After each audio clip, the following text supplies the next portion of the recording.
Good afternoon, instrumentation and orchestration. Today I will be analysing the fourth movement, Rigodon, of Maurice Ravel's Le Tombeau de Couperin, composed for piano suite in 1914 and later orchestrated in 1919. Today I will be explaining the ways in which Ravel masterfully translated the work for orchestra, not only maintaining the character of the piece, but dramatically enhancing it. The orchestration included 2 flutes, 2 oboes, 2 clarinets, 2 bassoons, 2 cor anglais, a trumpet, harp, and strings. Let's start off by listening to the opening of the work.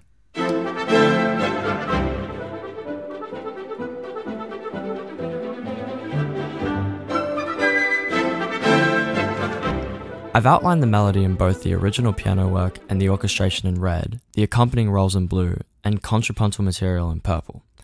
You can see that Ravel brings clarity to the melody through dense harmony across winds by separating it at the octave between fortissimo, accented flute, and trumpet. The use of fortissimo, lower, mid-register brass, and the piercingly high end of flute at fortissimo allows the melody to cut through the texture of the orchestra. The accompaniment accents the underlying pulse of the melody and doubles the notes used by the melody in the harmony throughout the oboe, bassoon, harp, violins 1 and 2, and viola as highlighted in the score excerpt. The winds and strings embody an accompanying roll, powerfully stating 4 chords: chord 4, 2, 5, and 1. I would like to break down what makes these chord statements so impactful. Firstly, Ravel accents the accompanying rolls in the first bars, and marks the next bar staccato to produce a sharp attack and create a contrast in the phrase. This gives the timbre a harsh attack when played at fortissimo. He also doubles the lowest voice in each chord with double bass, cello, and bassoons. He then spreads the upper extensions of an F major major 7th chord, A, C, and E, in fifths and fourths over triple stop strings to create a dense, sonorous effect. The use of triple stops again in the next beat allows him to voice such an extended chord such as D minor 13. With none of the inner winds playing in unison, he also creates density in the harmony and voicings in the winds. However, he places a strong emphasis on the 5th of each chord in the oboe, clarinet, and cor anglais by doubling them. At bar 2, we see Ravel's first noticeable alteration to the original piano material. With more texture to work with, he states G twice in the basses and bassoons, then resolving to C, whilst the cellos maintain the same inverted chords from the original piano work. In looking at the way that he adapts the material from the original piano work, we can see his nuance in understanding the colors of the orchestra. It can be noted that he omits the staccato markings written in the right hand of the piano at bar 2 when translating it to the flute and trumpet. He does this knowing that at fortissimo and at that speed, a harsh enough attack and a quick enough decay will be created that it's not necessary in order to achieve the tone that was made in the piano. Inversely, he marks staccato to the accompanying rolls, knowing that a faster rhythm in the left hand is going to create shorter decays and harder attacks. I believe that this helps to idiomatically express the antecedent and consequent relationship that the first and second bars of this opening have. Moving forward, I'll refer to these 2 bars as A1 and the next 6 bars as B1. Looking at B1, I think it's important to go to the piano score to see how effective Ravel is in translating the ideas from piano and enhancing them when they arrive at the orchestra. Having a look at the different colors highlighted, we can see that there are 3 main ideas occurring that need to be considered to create an effective orchestration.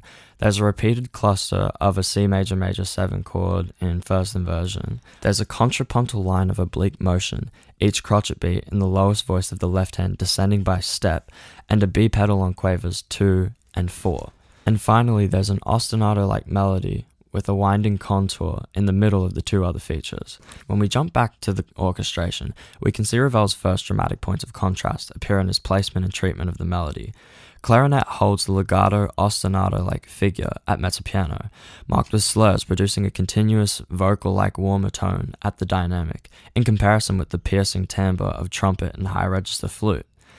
This is doubled by mid to low range violin in unison, adding clarity to the melody amidst the accompaniment, whilst maintaining the warm sound of the legato clarinet. The violin is not marked with slurs, maintaining the definition of each attack, whilst still creating a smooth tone in combination with the sustained clarinet. The accompaniment roll interprets the intended staccato effect through the use of pizzicato divisi violin twos, violas, and cellos. Pizzicato strings produce a very fast decay, similar to the staccato of a piano. However, pizzicato also has a very warm timbre, which effectively contrasts from bowed staccato in A1. The accompanying divisi pizzicato strings contain both the cluster pattern and the oblique motion contrapuntal lines from the piano work. Ravel cleverly extends the cluster by breaking the chord into two arpeggiated inversions of the C major major 7 chord from the piano work, so that the highest voice of the chords on quaver 2 and 4 is B in violin 2 and viola. This doubling makes this offbeat B pedal stand out. In doing this, Ravel has killed two birds with one stone, translating this offbeat pedal from the piano to be embedded within a more decorated presentation of the cluster chord from the piano. In order to help highlight the contrast and contour in the contrapuntal part, Ravel doubles high register bassoon with pizzicato cello in unison. High register bassoon has a timbre that's similar to the decay of pizzicato cello. In this way, the cello pit sounds as if it has an impossibly sustained decay that brings clarity to the descending line while still maintaining the feel of staccato. To my ears, it sounds as if the cellos are being exposed to an impossible reverb that's slurring this descending phrase together, even though their articulation is mimicking staccato. I think this line sounds so effective when considering that it's against the pulse of C major major 7, and the line walks stepwise down from E to A, and as it approaches A, it recontextualizes the chord to be A minor minor 7 major 9. This gesture crescendos from mezzo piano to fortissimo, leading up to a variation of A1, which I'm going to call A2. A2 combines the harmonic movement and accompaniment of the second bar of A1 with the melodic contour and rhythm of the first bar of A1. However, what's most interesting to me here is that he's choosing to keep the same orchestral timbres that he's established in the past 4 bars leading up to this point. As one of the distinct features of A1 is a dense orchestration, Ravel introduces the rest of the winds, omitting the flute and trumpet to avoid bright piercing timbres and maintain the warmth established in B. The melody is still doubled by violin and clarinet, however, oboe 1 additionally doubles the melody to add enough clarity to bring presence despite the thicker texture in the accompanying roll.